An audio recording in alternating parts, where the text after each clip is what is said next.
Hello, and welcome to the Christmas edition of Backlisted, the podcast which gives new life to old books. Today, you find us hanging up our stockings in the upstairs room of the Spouter Inn in New Bedford, Massachusetts, sometime in the mid-1840s. The room is dominated by a large bed, the only furniture apart from a small table. On the wall, there's a print of a man lancing a whale. On the shelf above the fireplace, a parcel of fierce-looking bone fish hooks. A large metal harpoon leans menacingly against the headboard of the bed.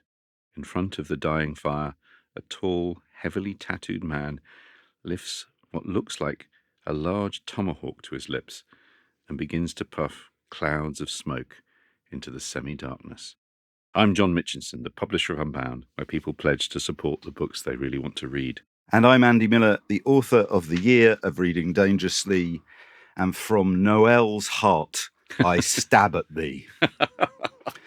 And Merry Christmas, Merry everybody. Christmas, everybody! Merry Christmas! Merry Christmas! Let's raise One a and all. a tot of rum to everyone listening at Avast. home. There we go. Cheers, everyone. Cheers. Cheers. Cheers. Cheers. Clinking. A little clink. Clinking. Jared, there you are. Good Cheers, man. Jared. Thank you. CGI me like a little raccoon.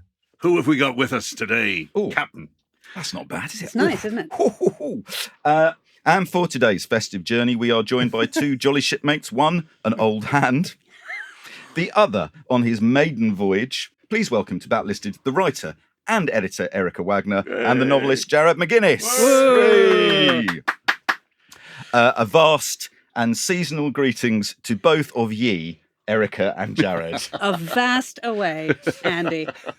Thank ye, Thank shipmate. ye. Thank you, one and all. Yeah. Erica Wagner is editor-at-large for Boundless, a new magazine being launched by Unbound. Hooray. She is the author of Chief Engineer, a biography of Washington Roebling, the man who built the Brooklyn Bridge, and a few other volumes besides. She has seen bowhead whales spout in the Arctic Ocean and stood at the graves of Lord Franklin's men.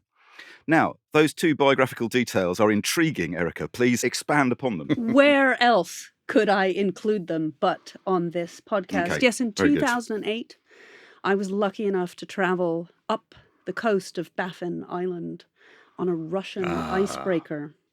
And at one point, we were surrounded by bowhead whales, which are quite rare now, spouting all around us. Yeah.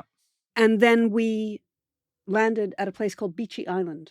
And on Beachy Island are the graves of John Torrington, William Brain, and one other, three of Franklin's men who died, and they were still burying them at that point. They weren't eating them before they... They dug them up, hadn't they? Didn't they defrost them all? They found Yes, them they all did. in the ice. Yes, they found them all and they in the were all ice. kind of mostly miraculously preserved. So this was Franklin's expedition to find the Northwest Passage in 1845. And anyway, that was pretty And they cool. all went mad, didn't they? They did. Lead poisoning. Lead poisoning and ate each other. And it was a dark story.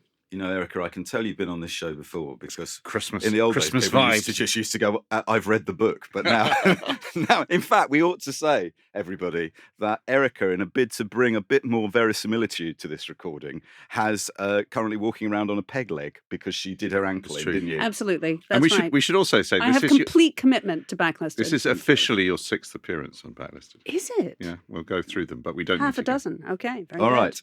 Jared McGuinness was chosen by The Guardian as one of the UK's 10 best emerging writers. His debut novel, The Coward, was selected for BBC Two's Between the Covers and listed for the Barbellion Prize.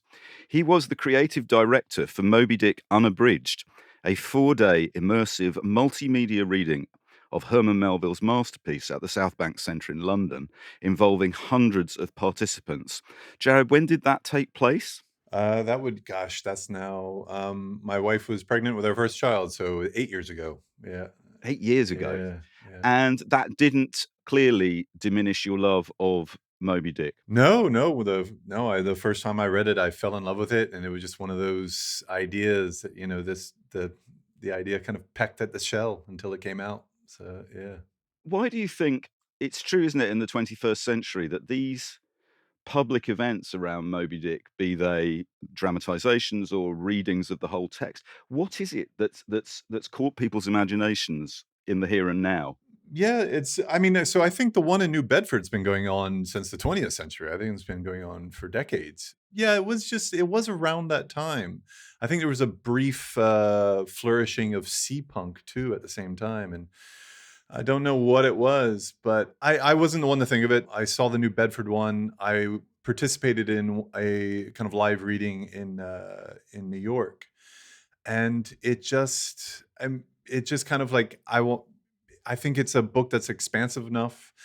I think we are far more kind of social, and reading is a kind of solitary moment, and this is a kind of book that really is kind of creates that kind of need to kind of congregate and celebrate. It is a holy tome, and yeah, certainly that was my motivation to do it kind of as big as possible. To make a festival out of one book was my idea. Well, listen, importantly, I'm going to take this stupid hat off. There we go. Surely not. Also, there you go, Jared. We've done our due diligence now. No, not true yet, not yet, mateys. No. All right, yes. So the thing you just said there, Jared, about coming together and celebrating, for those of you who are wondering why we would choose to do Moby-Dick for our Christmas episode, that's probably one of the reasons why. That it seems to me there is some kind of communal spirit around this novel in a way that there might be around other books we've done, perhaps around The Railway Children. Clearly, they've rarely been compared. But I think it also has a sense, again, a rare comparison perhaps, but like A Christmas Carol, it is a story being told. Yes. I think you have a sense of listening to a story being told. That's what we like to do at Christmas. Yeah. We gather around and listen to stories, and it suits that One of sensibility. the major influences of Moby-Dick was Shakespearean tragedies. And so when you hear it performed, when you hear it read, that's when you really start to feel the kind of blank verse of Shakespeare. I mean, I have seen chunks of the novel reproduced as blank verse, and it works perfectly, particularly the spoken bits. So, if you haven't already guessed, here in your ears on Christmas Day, we're here to celebrate the great Moby-Dick by Herman Melville. Apart from being set in December, which it begins in December, and involving a perilous journey, the book has at its heart a tale of redemption and rebirth, a modern fable to read alongside the Bible, Homer, Shakespeare, and Milton. It's one of the most profound and original works of the human imagination. From its memorable opening sentence through to its devastating conclusion, the book is a modern epic, telling how Captain Ahab and his crew on the whaling ship the Pequod pursue Moby-Dick, a huge white whale which has already taken Ahab's leg. But that's just the plot. What really sets Moby-Dick apart is that it's a sui generis feat of literary imagination, a veritable literary plum pudding, stuffed full of stories and strange and memorable characters, overloaded with lore and learning about the natural history of whales themselves, the industry dedicated to turning them to oil and food, the literature of the sea and sailing, and much else besides. Moby-Dick was originally published as The Whale in London by Richard Bentley in October 1851, and shortly after that by Harper and Brothers in New York as Moby-Dick or The Whale. It was a botched publication in England. It was very bad. They accidentally left out the epilogue, which meant that reviewers said, but this book makes no sense because who can be narrating it? And in those reviews, in turn, were the ones that appeared in the States and promptly. You can see James hold it Caan between the in his waterline. 19th century office saying, "It doesn't matter. Nobody cares. They've left the epilogue off." Elf. So Elf, it received mixed reviews. It didn't only receive bad reviews, it did genuinely receive mixed reviews. Good reviews in the UK, weirdly. Yeah, but it didn't sell well. The US first edition of 2,951 copies, half of those were sold before the reviews came out. And the reviews were so bad that over the space of the next few weeks and months, sales slowed to a trickle. In fact, it took 20 years to sell through the first edition. And that's taking into account a warehouse fire that destroyed half the remaining stock. That's true. And at the time of Melville's death in 1891, the great novel Moby-Dick had sold a total of, and this is in 40 years, 3,215 copies. With the result that after Melville then published several more, even more eccentric and unsuccessful novels, it brought his career as a novelist to an end. And to all intents and purposes, his career as a published novelist lasts a mere 10 years. And he was writing Moby-Dick in his early 30s, wasn't Yeah. he? So. And he spends the last 20 years of his life working as a customs inspector. Moby-Dick, accounted by some the greatest of all American novels, was out of print when he died. But all is not lost, Herman. 133 years later, your book is being celebrated on Christmas Day as a classic, and we have put together an hour of salt-flecked, seasonally themed madness to talk about why it deserves such an honour. But before we plunge our hands into the bran tub on the forecastle or scamper up the rigging to the crow's nest, here is a message from the ship's owners. How many discounts does USAA Auto Insurance offer? Too many to say here. Multi-vehicle discount, safe driver discount, new vehicle discount, storage discount, legacy. How many discounts will you stack up? Visit USAA.com/auto discounts. Restrictions apply. Whatever the occasion, effortless elegance is right this way. Because Hilton brings you new ways to stay courtesy of the Nomad London. And it doesn't stop at award-winning dining in a space draped in velvet and illuminated by vintage chandeliers. No, this day goes beyond with unparalleled personalized service and attentive hospitality. Oh, and did we mention the Nomad London can be booked using your Hilton Honors points at Hilton.com? Hilton, for this day. The new McCrispy Strip is here. Dip approved by ketchup, tangy barbecue, honey mustard, Sprite, McFlurry, Big Mac sauce, double dipped in buffalo and ranch, more ranch, and creamy chili McCrispy Strip Dip. Now at McDonald's. Ba-da-ba-ba-ba. And we're back. Hello, everybody. Before I ask the traditional backlisted question, I think it would be really helpful if you haven't read Moby-Dick, you think you know about it, we have a special guest joining us to give us a synopsis of Moby-Dick. It's a little bit of an eccentric synopsis, but it covers most points. Ladies and gentlemen, please welcome Greenwich Village's and Minnesota's own Bob Dylan. Moby with a knife. We see only the surface of things.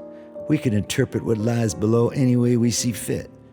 Crewmen walk around on deck listening for mermaids, and sharks and vultures follow the ship, reading skulls and faces like you read a book. Here's a face, I put it in front of you. Read it if you can. Testigo says that he died and was reborn. His extra days are a gift. He wasn't saved by Christ, though. He says he was saved by a fellow man, and a non-Christian at that. He parodies the resurrection. When Starbuck tells Ahab that he should let bygones be bygones, the angry captain snaps back. Speak not to me of blasphemy, man. I'd strike the sun if it insulted me. Ahab, too, is a poet of eloquence. He says the path to my fixed purpose is laid with iron rails, wherein my soul is grooved to run. Or these lines, all visible objects are but pasteboard masks. Quotable poetic phrases that can't be beat. Finally, Ahab spots Moby, and the harpoons come out. Boats are lowered. Ahab's harpoon has been baptized in blood. Moby attacks Ahab's boat and destroys it. Next day, he sights Moby again.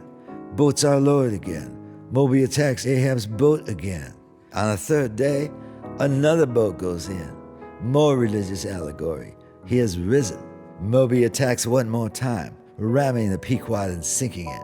Ahab gets tangled up in the harpoon lines and is thrown out of his boat into a watery grave. Ishmael survives. He's in the sea floating on a coffin. And that's about it. That's the whole story. And it was all a dream.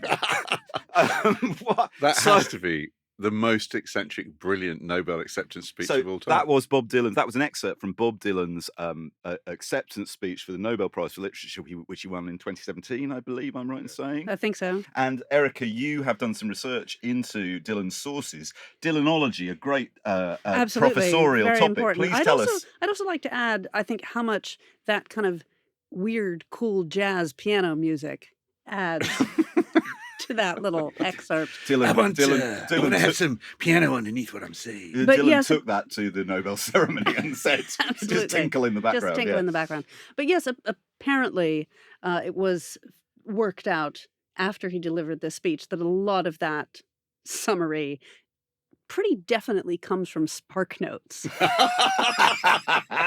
Because there are phrases that he uses to describe Well, the plot. love But and- hey, love and- you know, love like and- we're love all and- human. Love and theft, man. Love and Love and theft. theft. And also that's in the folk tradition. We will come on to the folk tradition right. later, but the Of folk course. tradition, which is to rearrange traditional thoughts in a new way. We always look to Dylan for that. Jared, so let me ask you then the first of these. Inevitable question.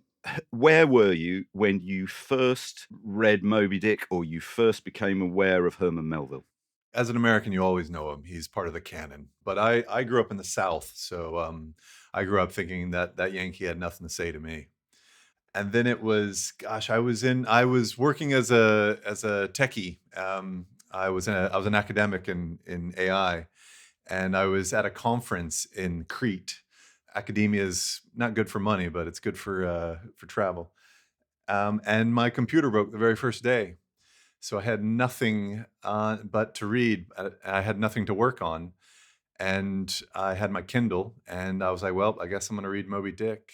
And I just sat on the Cretan beach, and the spell was cast, and I just fell in love with it immediately. And it was just one of those moments when you're like, now I understand what it is. And like I said, it's one of my sacred texts. It is there. Like I see it, my own writing are just kind of vain attempts to reach what he was doing.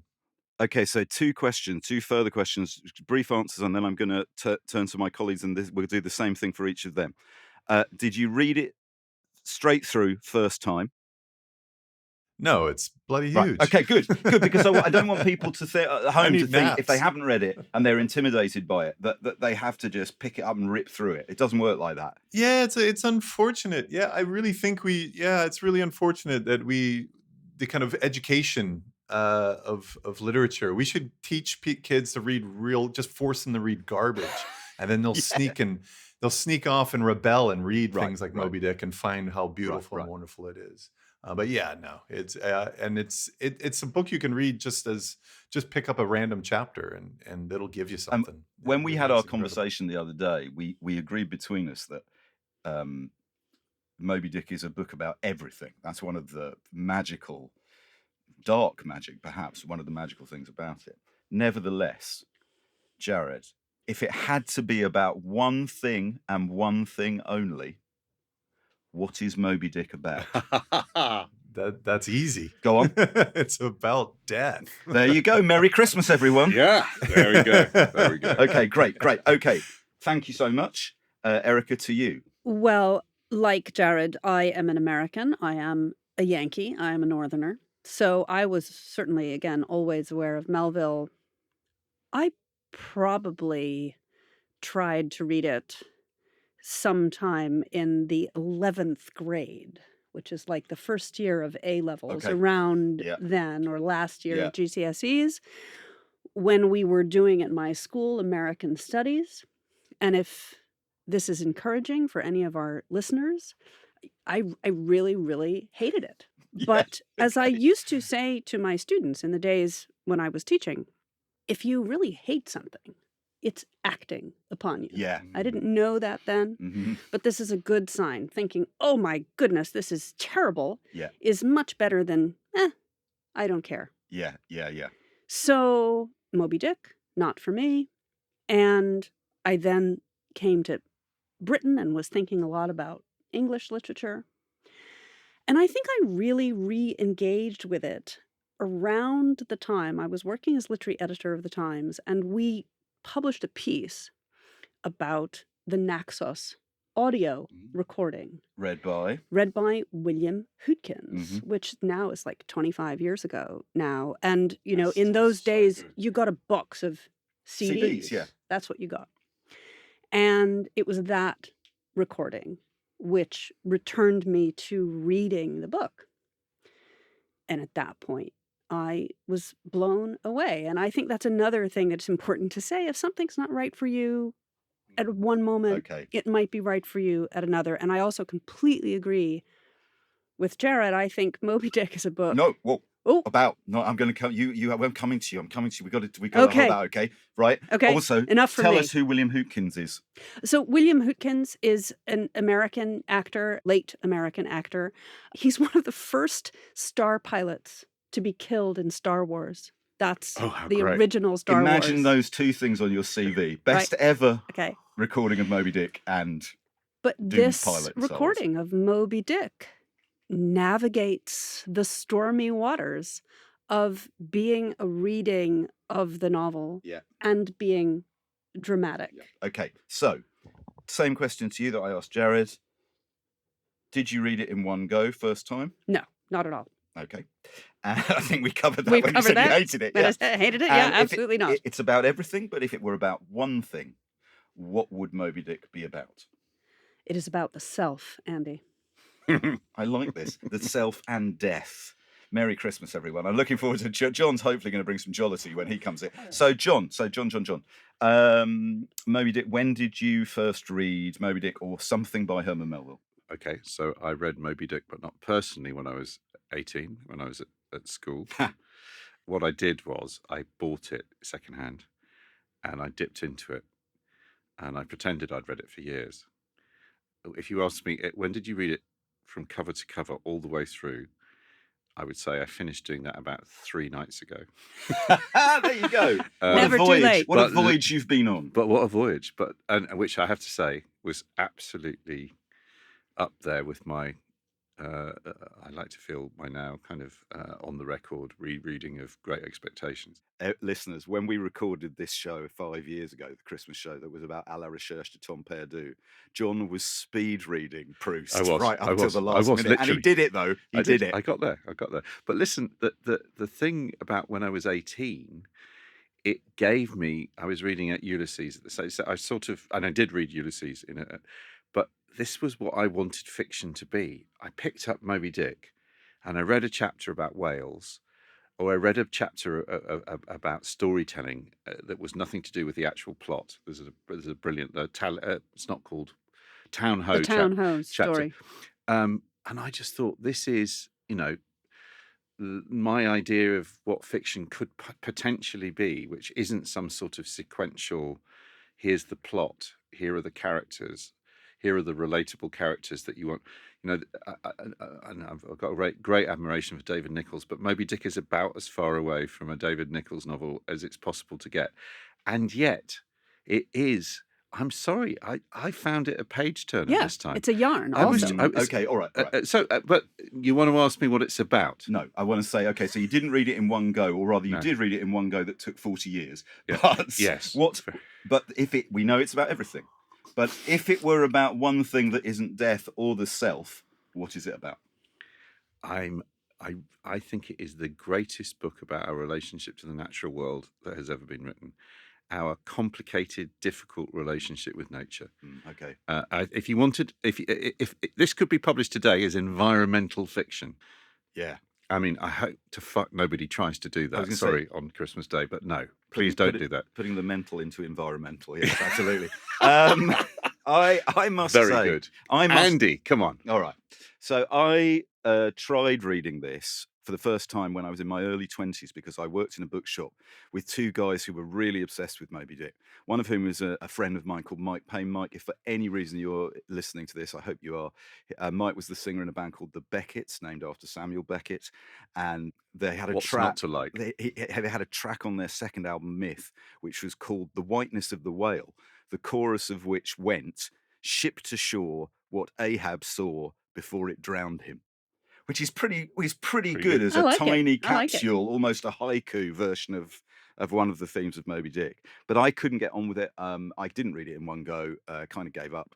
And then I read it properly and concertedly about 15 years ago because I wanted to include it in the year of reading dangerously. And if anyone who's read my book will know, I did write about it in a comparative reading with Dan Brown's The Da Vinci Code, which is a stunt that should be attempted only once and never again, let me assure you of that. But nevertheless, I finished it and I did read it in one go at the second attempt.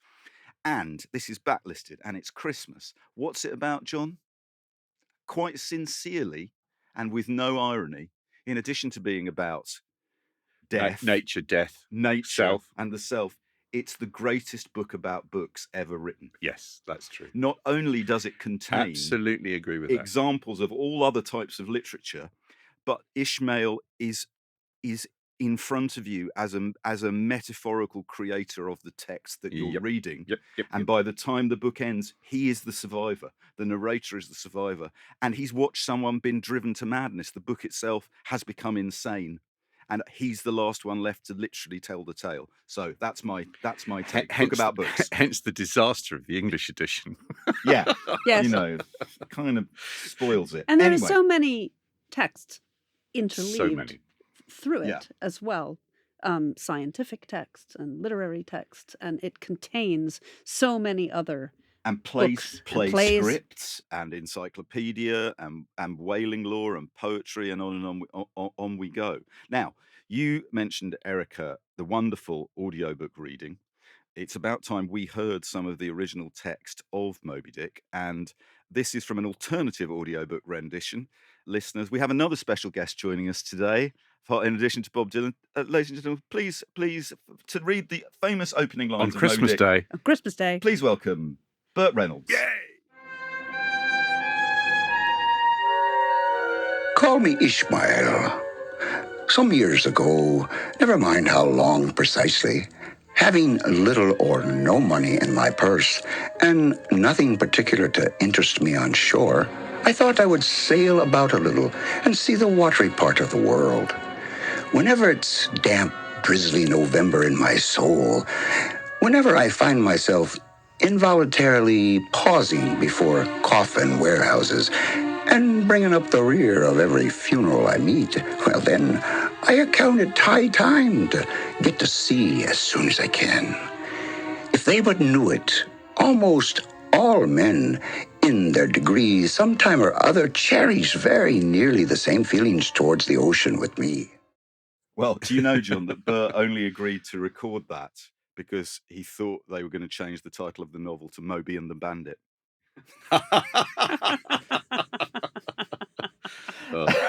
That's not true. Big win there. Big win there, Andy.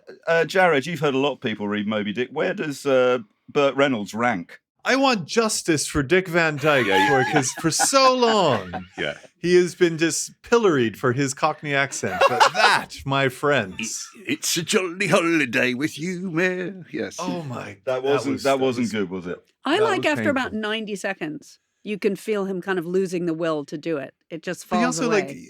it's just like he's not even. I think he's like, oh, I'm gonna have to do this accent for 25 hours. yeah. I've made a mistake. Yeah, a terrible mistake.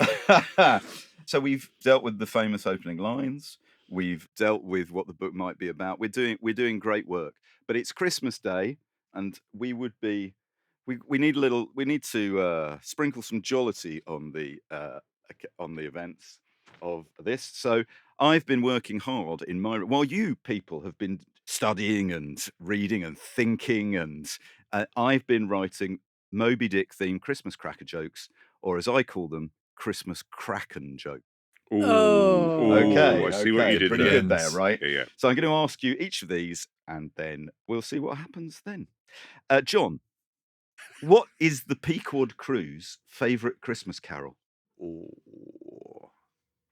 There's not even a multi-choice option on this. No. Oh, okay, I'm going to say, "Oh, come all ye faithful." No, it's While Shepherds Watch Their Flukes. While shepherds watch their flukes by night. Yeah. Love it. Okay, thank you. Erica, what vegetable do the Pequod crew have with their Christmas dinner? I don't know, Andy. What vegetable do the Pequod crew Thank you. have with their Christmas They dinner? have Brussels sprouts. Oh.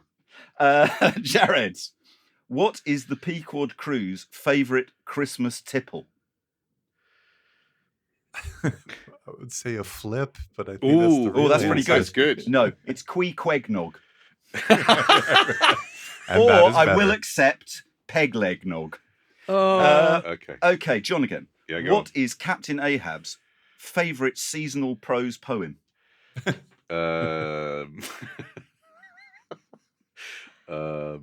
on. Okay, I'll tell you. Twas the night before Christmas. No, You're on. it's A Child's Christmas in Wales. Oh, I should have got that. Yes, brilliant. Erica, what is the Pequod crew's favourite classic Christmas movie? I'm going to go again. What is the Pequod crew's favorite classic It's Christmas The Shop movie? Around Cape Horner. That's a stretch. Yeah, it is, and it's That terrible, one's a isn't it? stretch. Slubich is turning in his grave. Jared. What is the Pequod crew's favourite action film? I don't know. What is Go on. the Pequod's It's favorite action? Dive Hard. Dive Hard! Dive Hard! So close. man. Because Dive Hard is a Christmas movie. Yeah, of course. And then anyone can answer these. There's only 2 left, don't worry. What is the favourite church service at this time of year of Tashtego, Dagu, and Fadala, the Pequod's harpooners? Which of the church services will they attend? Midnight Mass, but something funnier than that. Well, yeah. I'm worried about this one. Go on. Midnight Mast? Oh, Midnight Mass. That's very good. Midnight no, Mass I'm is quite afraid not. good. It's 9 legions and coracles. I think mine is better. Yeah, all right. Okay, Midnight fair Mass enough. is good. Yeah, okay. And finally, everybody, what do whales like to listen to on Christmas morning? Something to do with 9 festivals and carols. We've already had that. I don't know. They like to listen to the backlisted podcast, of course. Oh. and a very Merry Christmas to our cetacean listeners Yes, of this course. year.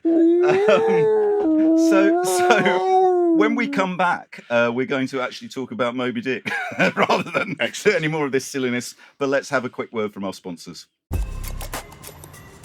New Vitamin Water Zero Sugar Pineapple Passion Fruit is packed with vitamins, just like the amount of peas we packed in that sentence. It's packed like your tote bag, the one you stole from your ex, or your overpriced half a studio apartment, or extra rushed rush hour traffic. Packed like your calendar, triple booked at 5, of course. Grab a Vitamin Water.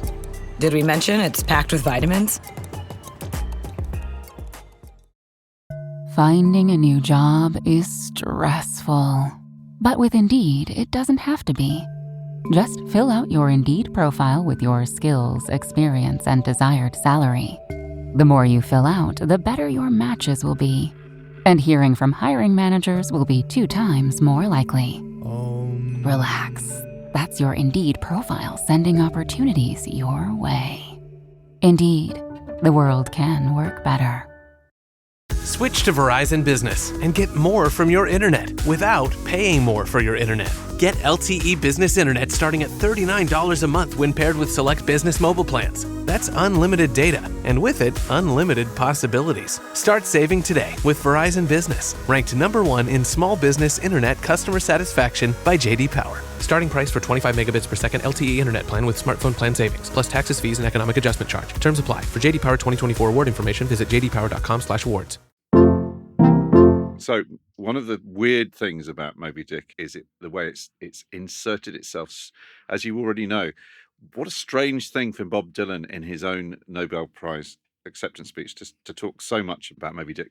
Apparently, at a recent concert in the UK, you were saying, Erica, that the only thing he said to the audience all evening was, and Moby-Dick was dedicated to Nathaniel Hawthorne. Thank you very much. And then played a song. So it's big, but there's another big American star. In fact, the star that Grail Marcus, in his Presley ad, described as the Moby-Dick of American popular music. And so why don't we hear another guest joining us in addition to Bob Dylan? Well, these are all for the teenagers, aren't they? Bob Dylan, Burt Reynolds, and ladies and gentlemen, Moby-Dick!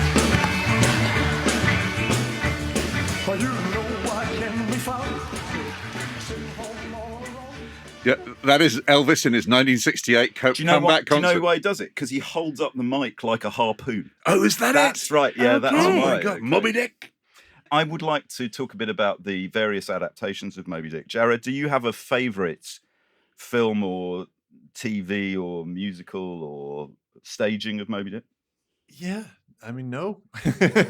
Just because you'd sitting rather and read reading the novel, book. right? You can't. It's okay. You can, yeah, and film is such a bad medium for what Moby-Dick actually is. I think that is sort of true. Much as we love, and I hope we will get to hear a little bit of Gregory Peck. I'm sure we will. But it's so weird, isn't it? You know, your thing about plot, Andy, when you watch the 1956 John Huston movie on all kinds of levels is a really good film. You know, they've tried, you know, it's beautifully done. So they've done the blues and the grey, so they look like old whaling prints. There's a kind of European sensibility in the way that they do the artful shots of the old women leaving. You've got Orson Welles doing one of his absolute kind of standout sermons as Father Mapple. There's so much that's good in it, and yet strangely, it's weird when you come out of the book and into that. It's like a tiny little kind of peephole into a tiny little bit of what the book is about. If you watch that movie, it would be quite easy. I mean, my personal story with this, I watched that film when I was quite a small kid, and I became quite obsessed with it. What I became obsessed with was the whale. So I was always asking my grandfather, how big was the whale? And I remember going over Sunderland Bridge, and he showed me, he said, those 3 arches over there on the railway bridge, he said, that's as The long, size of the whale. that's what the whale would be. And as a kid, I was thinking, my God, I mean, how could anything that big? And I mean, imagine if that was attacking.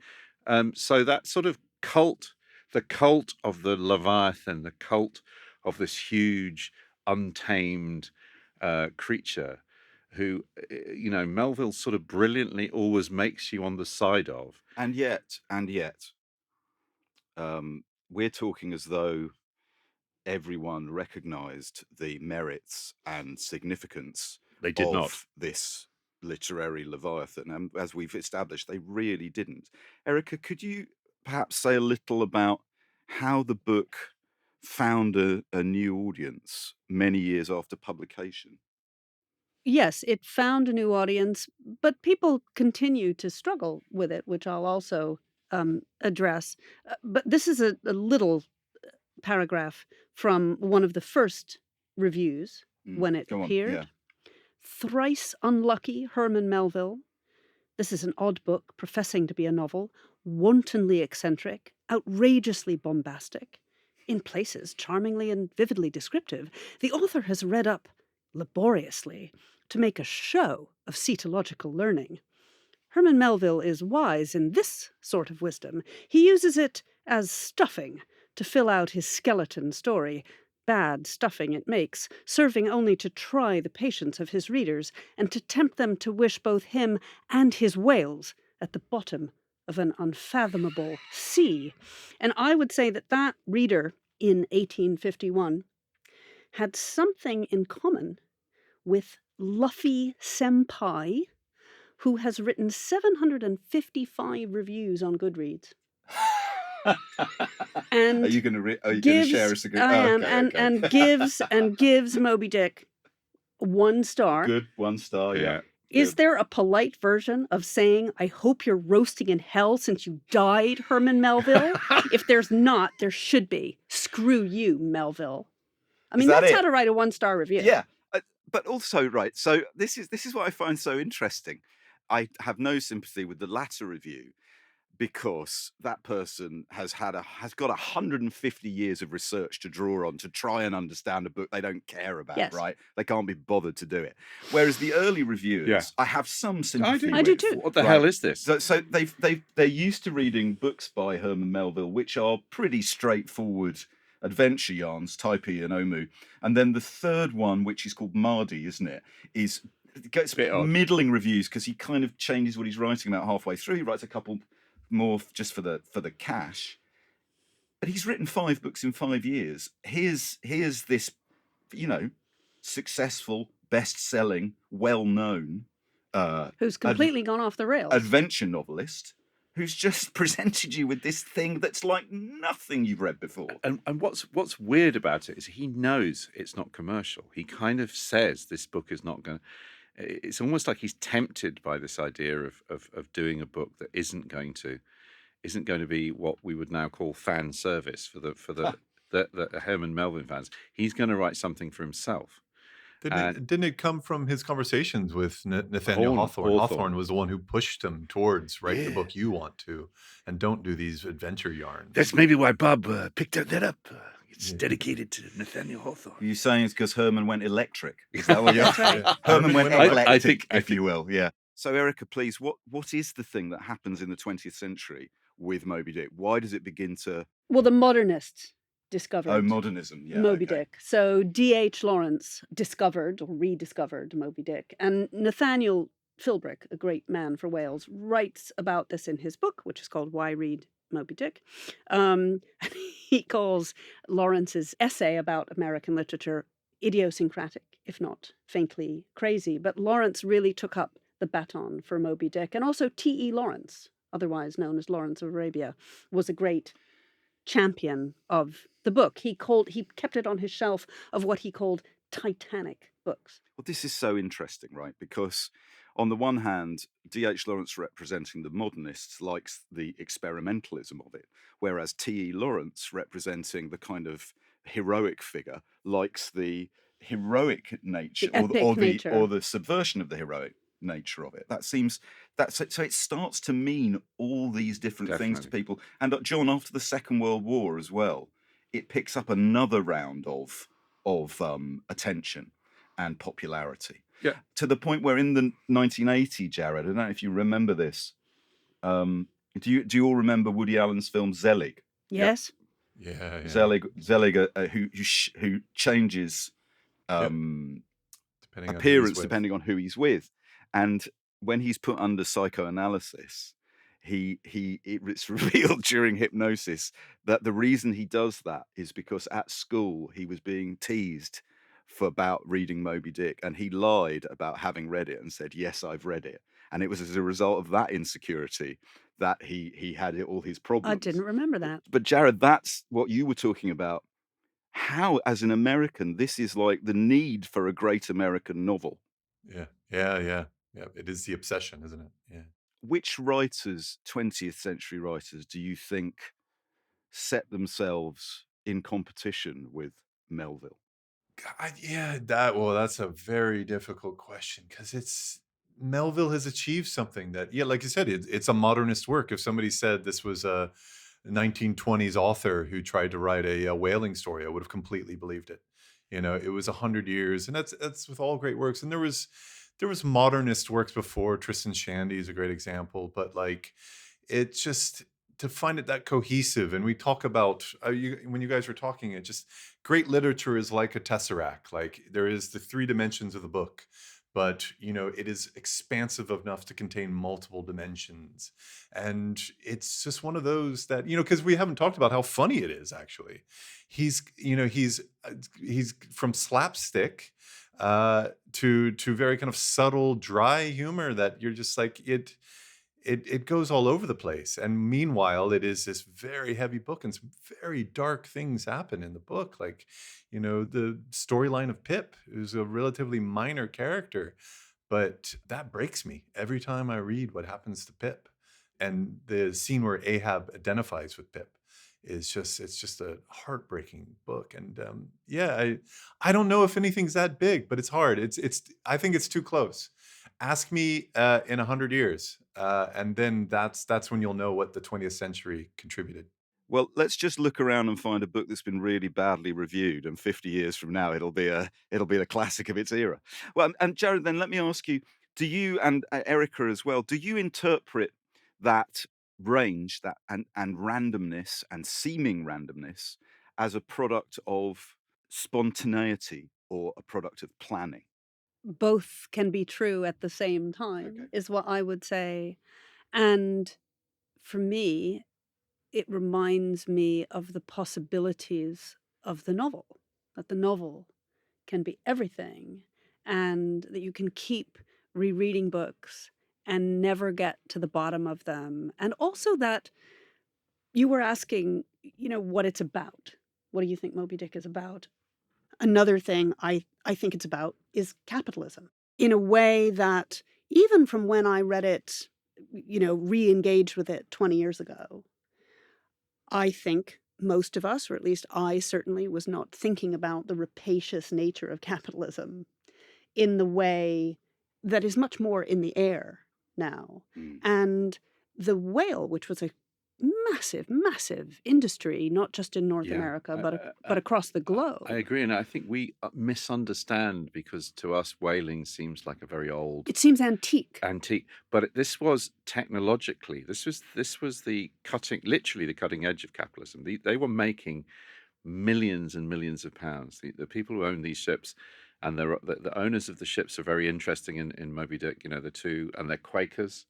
You know, it's a fascinating portrait of capitalism in the way that you kind of get in the Dickens of I mean, this is published the year before. This is astonishing, isn't it? The year before Bleak House, the same year as Cranford. It feels like such a different book to those. But it's both more and less explicit. Yes.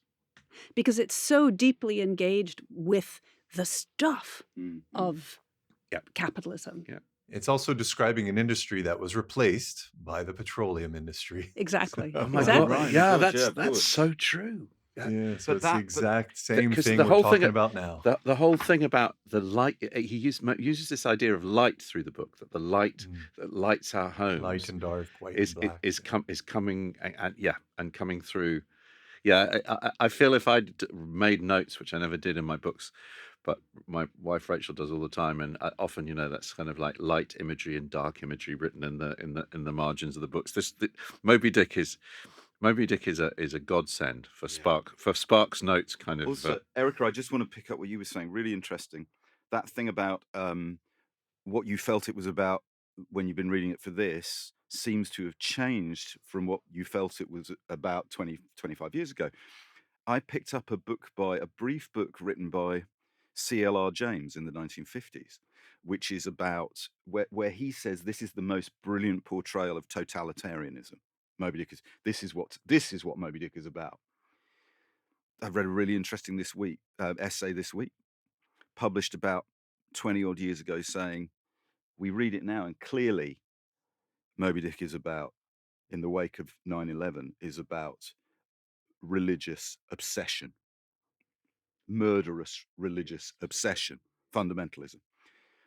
We read it now in 2024, as John just said earlier in the show, it's a book about the end of nature, the way capitalism drains the world of its resources and mechanistically. So it is about all those things. So when we were saying, everybody, at the start of the show, it's a book about everything, it sounds whimsical when people say that, but the more you read it, the more true that seems. There's no great theme that can't be folded into it, John. There's a wonderful book, which I think you're talking about, the 20th century re-estimation of Moby-Dick. There's a wonderful book published in 1946 by the great American poet Charles Olson, who lives in Gloucester, Massachusetts, and whose own work is kind of deeply influenced, the Maximus poems deeply influenced, I think, by Melville. And two things that he does which are really interesting. One is that he pushes this idea that Melville, there's a moment in the writing of the book where Melville goes back and he rereads Shakespeare, and he says Moby-Dick was two books written between February 1850 and August 1951. The first book did not contain Ahab, so he started writing a book about whale fishery, because he in the 1840s he'd worked on ship. It may not, except incidentally, have contained Moby-Dick. Wow. On the 7th of August 1950, the editor, Everett Doykink, reported to his brother, Melville has a new book, mostly done, a romantic, fanciful, and mostly literal and most enjoyable presentment of the whale fishery. Something quite new. So he reads King Lear in particular, and he goes back and he takes... And there's a wonderful thing where he writes to Richard Henry Danner. He says, the book was giving Melville trouble. Referring to it as the whaling voyage, he writes, it will be a strange sort of a book, I fear. Blubber is blubber, you know, though you may get oil out of it. The poetry runs as hard as sap from a frozen maple tree. And to cook the thing up, one must needs throw in a little fancy from which the nature of the thing must be ungainly, as the gambols of the whales themselves.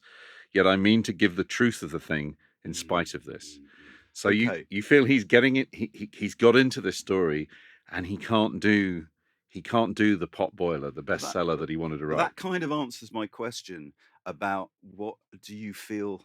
What I feel is a true definition of genius is the ability to reach at whatever you've got to hand, and even as you're writing and pulling it in and making it work and incorporating it and squashing the dough and flattening it and changing it. And Jared, I wonder, we were having a little joke the other day about you were going to adopt a kind of jazz improv approach to your readings, not in terms of style, but in marked contrast to Burt Reynolds. You were going to just spontaneously choose a part of the novel to read for us. I wonder if, while we're talking now, if there's a little bit that you feel would illustrate and illuminate what we're talking about. It's the dialogue, right? So Right. I'll have to. So I particularly like when Ahab talks. It's blank verse. Hey, here we go. So this is from chapter 29, Stub. I'll skip about just so it reads as dialogue. And again, it's also when I dream that when I get drunk, I sound like Ahab because he has such incredible insults. And I just dream of, just, clearing a bar with, I stab at thee. But anyways. All right. Am I a cannonball, Stub? Said Ahab, that thou wouldst wad me that fashion? But go thy ways, I had forgot. Below to thy nightly grave, or such as ye sleep between shrouds, to use ye to the filling one at last, down dog and kennel. Stub was speechless at a moment. Then he said excitedly, I am not used to being spoken that way, sir. I do but less than half like it, sir. Avast, gritted Ahab between his set teeth, and violently moving away as if to avoid some passionate temptation. No, sir, not yet, said Stub, emboldened. I am not tamely be called a dog, sir. Then be called 10 times a donkey and a mule and an ass. And be gone, or I will clear the world of thee.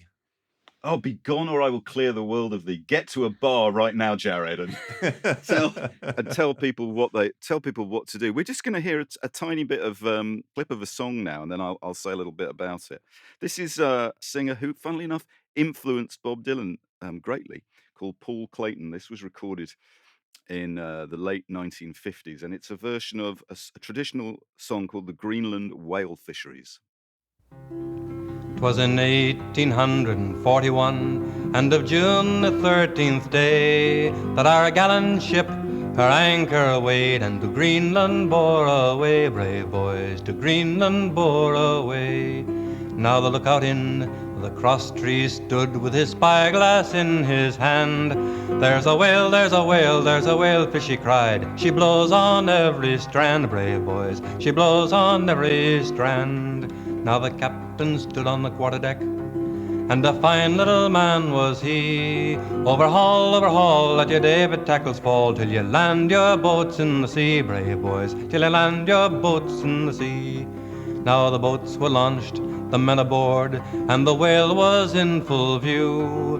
Resolve it was, each seaman bold, to steer where the whalefish blew, brave boys, to steer where the whalefish blew.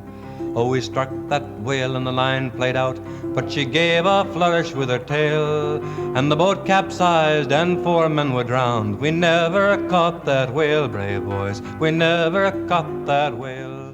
Caught that whale. So that's brilliant.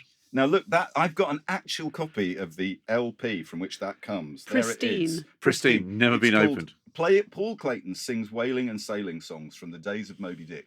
And on the sleeve notes, which were written by Clayton himself, this is what he says about that song, the Greenland Whale Fisheries. Of the forecastle songs relating directly to whaling which have survived, this one is probably the most popular, dating back to the 18th century. The character of the captain varies in different versions. Sometimes he grieves more for his drowned sailors than for the lost whale, but in the version I sing, he is more disturbed by the losing of the whale than over the loss of his men. That seemed appropriate. Now, if you are a listener to Locklisted, our Patreon-only podcast, you will recall a few months ago that I found this LP in a cardboard box in a record shop in Liverpool, where I live, and that it is still sealed. It was clearly recorded in the late 1950s because, as you can see from the cover, Erica, it's to cash in on the film, right? On the John Huston film. You see that there, Jared, right? There's Gregory Peck there. And we were speculating on Locklisted how this sealed copy had washed up in Liverpool some 60 years after it was issued. But of course, I realised, John, that Herman Melville visited Liverpool on several occasions. In fact, his novel Redburn is about his visit to Liverpool when he was 19 years old. And in fact, he visited his friend Hawthorne in Liverpool. They had a couple of days out to Chester and Southport, which is a great thought, isn't it? But so I wonder if this ended up in a cardboard box in Liverpool because this is Herman Melville's actual copy of Paul Clayton's LP. I wonder, do you know what I mean? Yeah.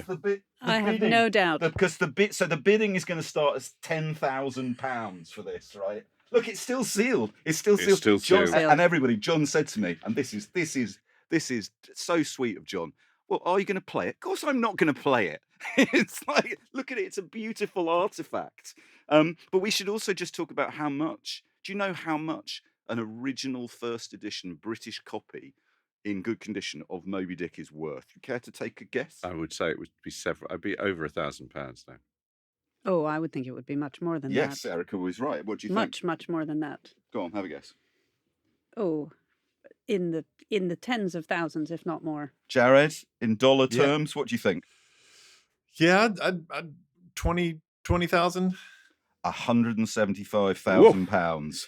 Thank you. Herman Melville, were thou alive Were at this thou time? alive. Having heard the Greenland whale fishery, can I say a little something about whales? Yeah, why those guys? Yeah, why not? Because another thing about this novel, whether or not we agree, and I don't know enough to say whether Melville's science is accurate, but in chapters like Cetology, he goes into the biology of the great whales. And I think it's worth mentioning that this is still, all these 100 and something years later, pretty amazingly mysterious. I mean, we know more, but we still don't know enough about these extraordinary mammals that we nearly wiped off the face of the earth. As documented so well by our friend Philip Hoare, who's been a guest on this show before. Yeah. So I think another kind of prescience about the novel is although these men are engaged in killing whales, he conveys the wonder and mystery of these creatures, which really was revived in the 70s when the great conservation movement came and saved the whales. Roger Payne's amazing best-selling LP. Yes, the Song of the Humpback Whale. I mean, I love that in the book. I mean, because there's an amazing scene with they kill a sperm whale. Stubbs kills a sperm whale, and the sperm whale's head, which has been removed, and I know some people get squeamish about Moby-Dick, and I understand that, and they worry that it's too brutal. But I think you kind of have to roll with that. That it was a brutal industry but there's a brilliant bit where Ahab is looking at the head, and he says, "Of all divers, thou hast dived the deepest. That head upon which the upper sun now gleams has moved amid the world's foundations, where unrecorded names and navies rust, and untold hopes and anchors rot, where in her murderous hold this frigate earth is ballasted with bones of millions of the drowned. There in that awful waterland, there was thy most familiar home. Thou hast been where bell or diver never went, hast slept by many a sailor's side, where sleepless mothers would give their lives to lay them down. Thou saw'st the locked lovers, when leaping from their flaming ship, heart to heart they sank beneath the exulting wave, true to each other, when heaven seemed false to them. Thou saw'st the murdered mate, when tossed by pirates from the midnight deck.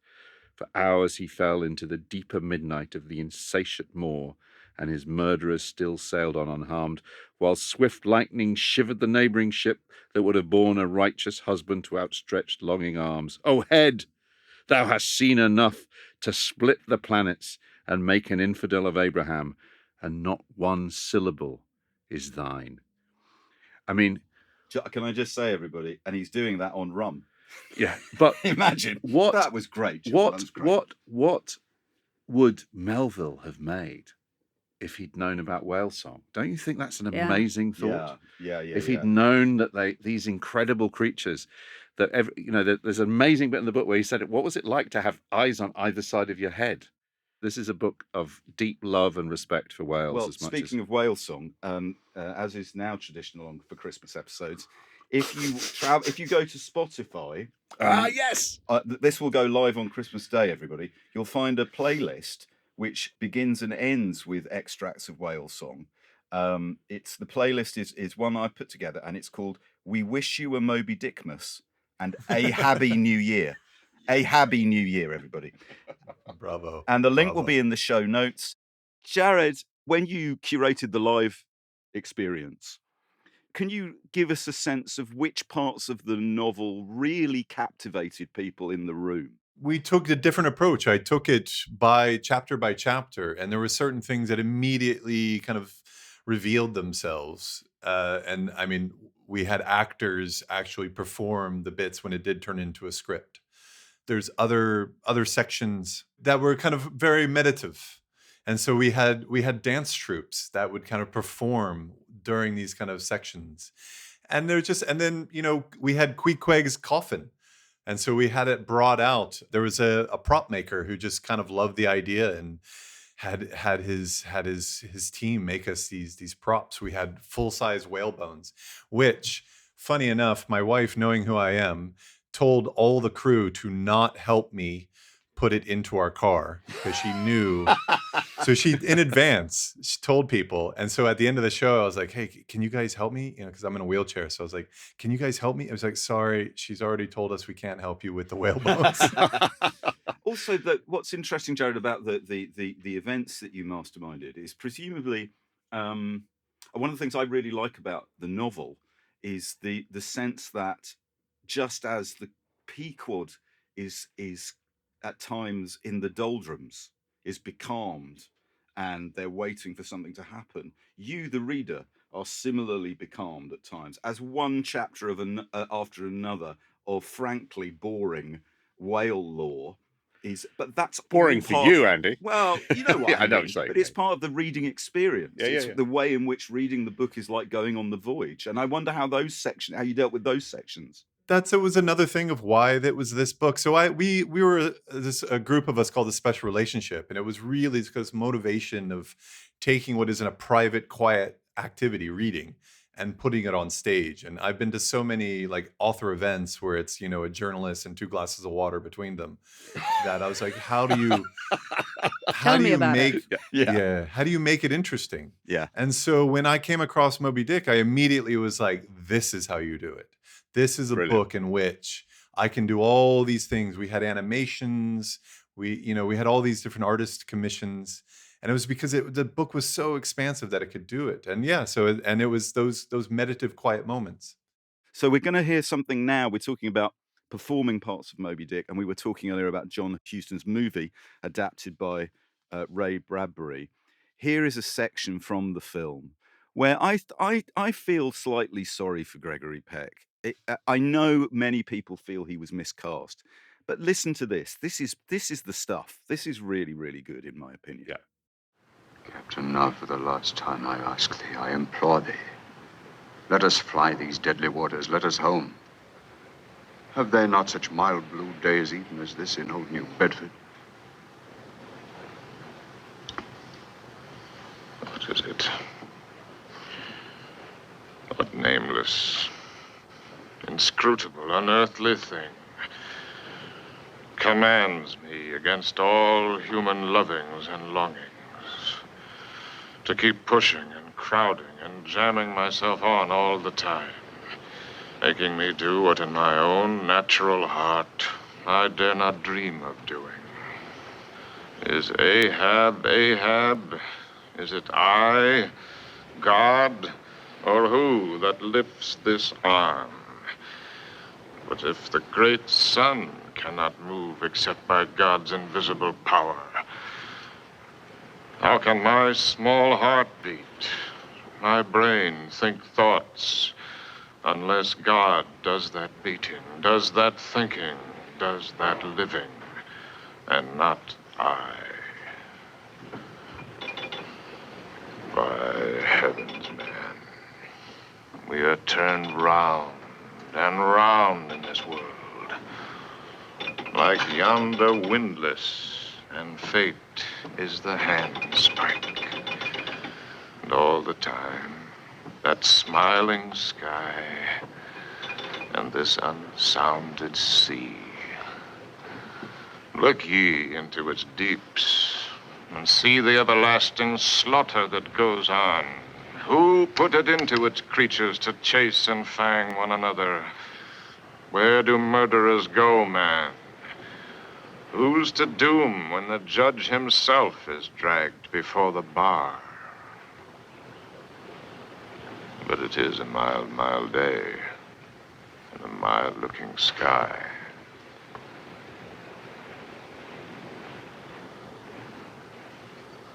What ails you, Starbuck? I suppose the only sadness is we can only imagine what Burt Reynolds would have done with that. Okay. Ahoy, avast, and every single nautical ejaculation you can think of. Hey. Because I'm afraid, shipmates, crew members, our sails are being furled. Our barnacle scrapers are ready and out and there to scrub the ship's bottom, with special thanks to our Christmas crew, Jared and Erica, and to those wonderful shipmates who sail with us all through the stormy seas and occasional doldrums of modern podcast life every fortnight. Nicky Birch and Tess Davidson, thank you. Yes, thanks everyone. If you want show notes with clips, links and suggestions for further reading for this show and the 225 that we've already recorded, please visit our website at backlisted.fm. If you would like to buy the books discussed on this, it's Christmas help Herman Melville on his way. On this, on any of our other shows, visit our shop at bookshop.org and choose Backlisted as your bookshop. And we're still keen to hear from you on not X so much, but Facebook, Instagram, so. Blue Sky, and wherever else you feel compelled to write from. If you want to hear Backlisted early and ad-free, subscribe to our Patreon, patreon.com/backlisted. Your subscription brings other benefits. If you subscribe at the lock listener level, for little more than the price of a Cape Horn measure of poison in the Spouter Inn, you get not one but two extra and exclusive podcasts every month. Lock Listed features the three of us talking and recommending the books, films and music we've enjoyed in the previous fortnight. For those of you who enjoyed our What Have You Been Reading slot, that's where you'll now find it. It's an hour of tunes, musings, superior book chat. Plus, Lock listeners get their names read out, accompanied by lashings of midwinter festive praise and gratitude. Gregory King, thank you. Patricia Girard, thank you. Geraldine Meehan, thank you. John Lever, thank you. Mercury Brown, thank you, and Merry Christmas. Ian Anthony Archibald, thank you so much. Unati Mooney, thank you. Paul Gremmer, thank you. Malgorzata Zeramet. I hope that was right. Thank you so much for supporting us. Finally, Jennifer. Sincere thanks. Thank you so much. So, Erica and Jared, this is what we now do at the end of the show. Jared, I will ask you first, please. Are there any last Yuletide nuggets of wisdom about Melville or Ahab or Wales or Moby-Dick that we haven't covered that you would like to leave us with? We missed the bit where he was part of a mutiny. That's why he stopped being a whaler. Oh, really? He was part of a mutiny. He took part of a mutiny, joined a U.S. Navy ship, and so he had an even more adventurous story than he told. And we haven't really talked about Melville. Melville's life is so sad, and it gets worse and worse and worse. I made a little note to myself that that Herman Melville was a larger-than-life character. He's almost like Dickens initially. He goes on lecture tours and he's successful. He was a larger-than-life character, and life, aggrieved at his presumption, determined to cut him down to size. And slowly, over 40 years, that's exactly what happens to him, with, of course, as we know, the posthumous postscript of Billy Budd, the publication of Billy Budd. I would say that the greatest gift that an author can receive from time is to cease to matter. And Moby-Dick is such an extraordinary book. It kind of disattaches itself from authorship. It becomes part of the tradition of great and ancient literature, I see what you stories mean. that people have told since they started telling stories. Yes. And the other thing I would say is relax. If you struggle, put it down, pick it up again. What Jared said, you can just dip into it. You can read a chapter. You don't have to go from end to end. It's always there for you. There's also one of the literature's greatest penis joke. Halfway through. I think that is true. Yes, so those of you who were planning on watching the Gavin and Stacey Christmas special tonight, don't you could always read this instead. John, is there anything you would like to add? Well, look, you say about Melville, okay, and the long post Moby-Dick career that he had, and we've obviously tried to make this a Christmas show, but Melville, towards the end of his life, did write a couple of very, very simple Christmas poems, and he collected his very last book that was published. And here is the last two stanzas of a poem called. He lived obviously in a house. I think it was called Pitfield in Massachusetts. Was it in Massachusetts? You're looking at me like I'd know. I I know. don't remember. I'm the one who just It's said called it doesn't matter a anymore. It's called a Dutch an Arrowhead anywhere. Arrowhead, okay, yeah. A Dutch Christmas up the Hudson in the time of patroons. And this is how this poem ends. Not what you were expecting from, but I want you to think of Santa Claus in this poem less as Santa Claus and more as Ahab. It starts to make a lot of sense. Sleigh bells a jingle, 'tis Santa Claus, hail.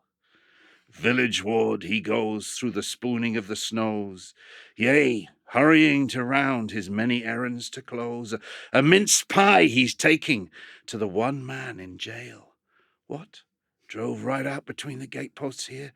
Well, little sharp eyes, blurred panes we must clear. Our Santa Claus a clever way has, and a free.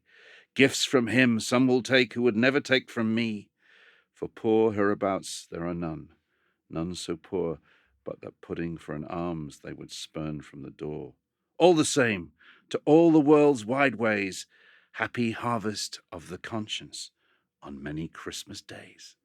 Happy harvest of the conscience. Hey, exactly. On Thank many you, Christmas Herman. days. Merry Christmas. Well, I would like to leave you. Thank you, John. That was wonderful. I would like to leave you with a famous Christmas song.